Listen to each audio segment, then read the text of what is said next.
Pernah nggak sih kamu dilarang duduk di depan pintu karena katanya susah nyari jodoh? Atau disuruh habisin makanan karena kalau nggak dihabisin nasinya bisa nangis?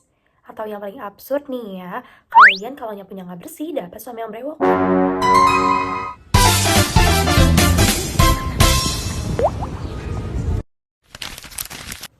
Halo, selamat datang di channel Priscilla Ngulik Mitos, yang dimana channel ini membongkar mitos-mitos yang memiliki makna dan pesan di baliknya loh. Jadi siap-siap ya untuk kalian buat mikir, oh jadi gitu ya. Jadi tanpa berlama-lama, yuk langsung masuk ke mitosnya. Nah, kita masuk ke mitos yang pertama. Di mitos pertama ini adalah larangan duduk di depan pintu yang katanya bikin jodoh susah datang. Kayaknya semua orang Indonesia udah tahu ya dengan mitos ini. Tapi sebenarnya ini tuh bukan cuma soal jodoh teman-teman. Jadi dulu itu pintu rumah dianggap sebagai gerbang rezeki kamu bahkan keberuntungan. Jadi kalau kamu duduk di situ, kamu kayak lagi ngehalangin hal-hal baik buat masuk. Nah, ada versi menariknya nih teman-teman. Jadi katanya zaman dulu wanita itu sering cariin kutu di depan pintu, biasanya kayak sambil ngobrol, duduk-duduk santai, apalagi enak banget gak sih kalau kena cahaya matahari pagi-pagi. Tapi lama-lama aktivitas ini tuh dianggap lambang malas atau tidak produktif. Yang akhirnya muncullah mitos kalau duduk di depan pintu lama-lama bakal susah nyari jodoh. Baik teman-teman, kita langsung masuk ke mitos yang kedua. Mitos yang kedua itu membahas kita nggak boleh misahin nasi atau nasi itu bakal nangis. Nah, kalian pasti pernah banget denger mitos ini. Pasti banget.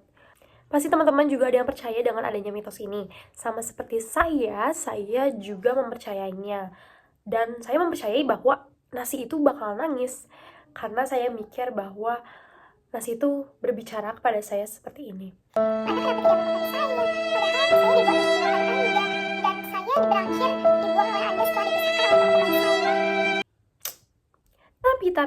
Tapi, sebenarnya ini tuh adalah cara orang tua zaman dulu mengajari kita bahwa untuk jangan buang-buang makanan dan menghargai makanan. Bayangin aja nih ya, satu butir nasi itu perlu proses yang sangat amat panjang. Dari nanam padi, panennya, terus jemurnya, menggilingnya, sampai dimasak oleh orang tua kalian. Jadi kalau kamu nyisain makanan, itu sama aja kayak kamu gak menghargai kerja keras petani dan orang tua kamu yang masak. Makanya dibuatlah mitos yang menakutkan biar anak-anak tuh takut nyisain makanan. Nah, itu dia mitos yang kedua. Langsung kita masuk aja ke mitos yang ketiga. Nah, di mitos yang ketiga ini adalah kalau kita nyapu gak bersih, nanti suami kita bakal berewokan. Kenapa harus berewokan? Emangnya kenapa ya kalau berewokan? Tapi ini adalah sebuah sindiran yang terutama ditujukan oleh perempuan-perempuan agar mereka rajin dan teliti dalam membersihkan rumah. Nah, nyapu itu tuh simbol kedisiplinan dan kerajinan ya. Jadi kalau kita males-malesan, itu kita bisa dianggap nggak rajin ngurus rumah dan nggak teliti. Saya tuh dulu pernah kayak, "Kak, sini Kak, nyapu Kak." "Oke, Mama, saya nyapu." Lagi nyapu, set, tiba-tiba Mama melihat, "Kamu kok nyapunya gitu sih? Nanti emang kamu mau dapet sama yang merewokan?" Kayak gitu kan. Terus dalam hati saya ngomong, yang merewokan kayak gini, yang kayak gini.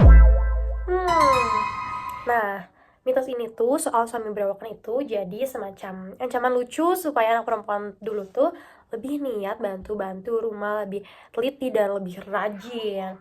Kalau ya zaman sekarang yang berewokan malah cakep. Nah teman-teman, itu dia mitos-mitos yang sering kita dengar namun memiliki pesan di dalamnya. Jadi kesimpulannya adalah meskipun mitos-mitos itu terdengar aneh atau lucu, ternyata banyak di antaranya yang memiliki nilai budaya dan ajaran moral. Contohnya seperti sopan santun, kita makan, kedisiplinan, semuanya itu dikemas dalam bentuk mitos agar mudah diterima, terutama pada anak-anak. Nah, kalian sendiri paling sering dengar mitos yang mana nih? Atau mungkin ada mitos di daerah kalian yang unik? Jangan lupa tulis di kolom komentar ya.